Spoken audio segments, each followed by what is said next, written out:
couple hundred years ago, when Betty lamps were in use, you had some accessories that came with them.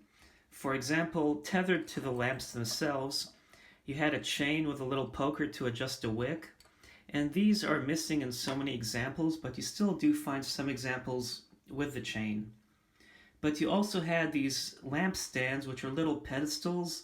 So if you're sitting at your desk and you wanted to have the lamp a little higher but not hung way up high, you could elevate it a few inches so it can give you a little broader range of illumination.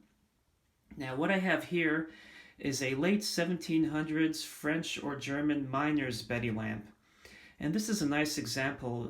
You can tell the Pennsylvania Dutch ones from the European ones generally because the Pennsylvania Dutch ones tended to have like a heart motif over here, and sometimes they'd have a heart motif here.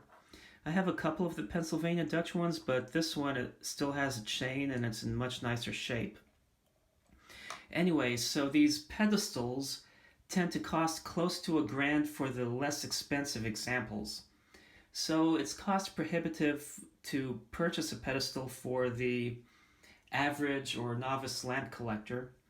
So you could always spindle one on a lathe, or one thing I did was I went to a craft store and I found a couple different varieties of them. Now this one is the one I'm going to try and make look old, but what's nice is sometimes you find them and they're cheap.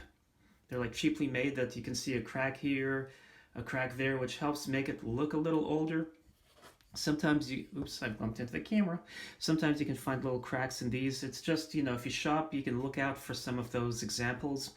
But unlike the ones that are done on a lathe, these are like segments that have been glued together. So you want to make sure you find one that the glue isn't seeping out. This one has a little nick that could, I guess, make it look a little older. I really am not a fan of faking aged wood, sort of like when you buy furniture and it's been intentionally distressed to look old when it's not really old and just looks so fake.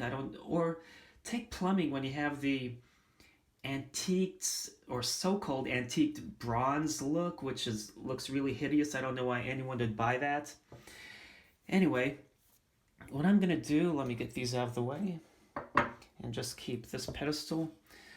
I actually, so I don't stain this piece of cardboard, I'm actually going to try and work on a piece of paper, well, several layers. Now I have some Old English furniture polish, and what I have is, let me reword that. What I have is some Old English scratch cover designed for dark woods. So you see dark woods. So what I'm going to do is just test it first before I start using it all over. I could test it underneath, but I'm just going to go ahead. And as you can see, it gives it a nice darkened look, which, you know, sometimes you tend to have, you know, old furniture tends to get darker with age anyway. So it is a really good way to coat this without giving it that nice shine as you would with a regular coat, unless you had the satin finish, but it also makes it look older.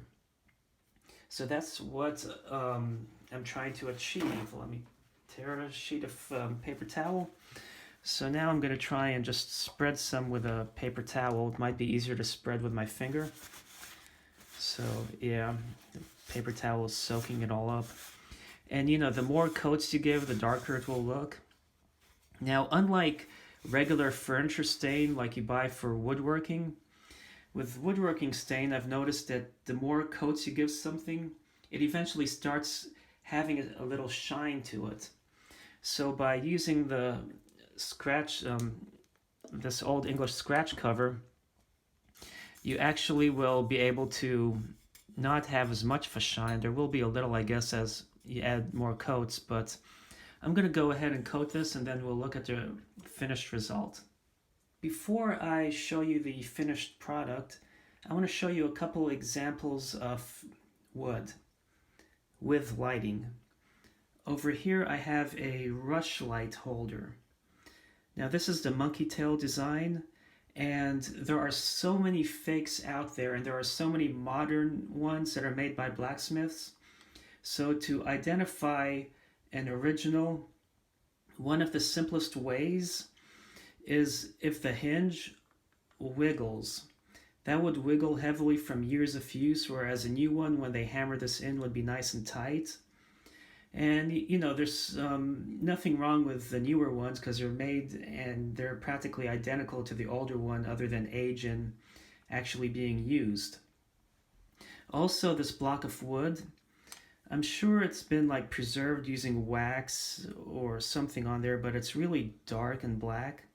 But it also feels like it's very light and dry because, you know, these things are like 200 to 300 years old at least for the original ones. Although they did still use them in some areas through the 1800s. But this is one of the earlier examples before they started putting like a candle holder, etc. Now, before I continue, let me show you how these worked in case you don't know. You'd have a piece of rush that would be soaked in grease, and this would basically, if I hold it vertical, this acts as a weight to keep it clamped on it. So then you put it at an angle, and you can basically light the tip, and it burns. But you know, I'm angling this in front of the camera, so it's not staying put, but it usually does. And next, we have here a splint lamp. Basically, you could soak splints of wood in grease and then use them to light, or you could also wedge the rush in there. Now you can see this wood, how old it looks and distressed, but this piece I actually bought yesterday from a prominent blacksmith who makes a lot of stuff for Hollywood. His name is, or his forge is called Mill Creek Forge. And it looks old, even the wood looks really old. But it is a modern replica. But I've been wanting a splint lamp, and it cost me like 1/10 of what one would cost brand new. So anyway, now let us show you the pedestal I made.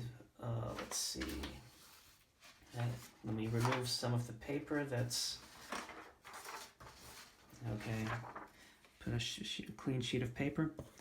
So here's the pedestal, and you know, it's been very coarse on the end grain. It hasn't been sanded as fine, so it soaked up more of the scratch cover. And also, as you can see, when they did the lathe, they used coarse sandpaper when they spun this. So if you have your own lathe and can spin your own, you can do a much better job. But one thing about the coarseness is you can get it to be darker.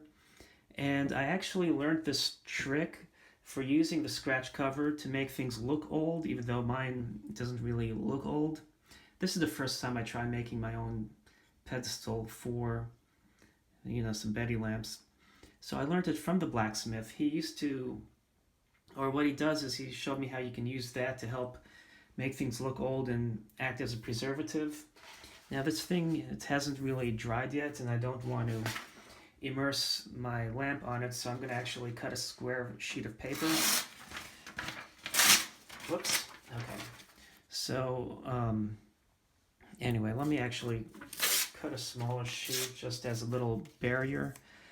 But then, you know, you would literally set the lamp on there, and that's how these were. I'll show you from the side.